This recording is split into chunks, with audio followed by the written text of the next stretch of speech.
હું હિંમતનગરમાં રહું છું. સાબરકાંઠા જિલ્લામાં આવેલું છે.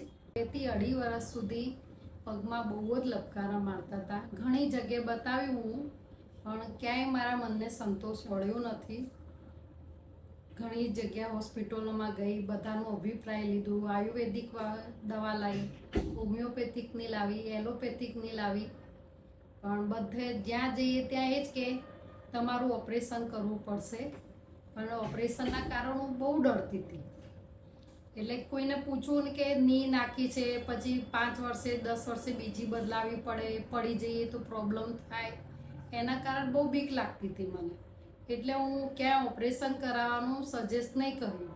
પછી એક દિવસે બેઠી જોયું ઇન્સ્ટાગ્રામમાં, તો મને રસ્તોકી હોસ્પિટલનું એડ્રેસ જોયું કે અહીંયા સારું છે, આપણને વગર આપણે કોને આપણા ટીચરને જ રિપેરી કરી આપણને આપે છે.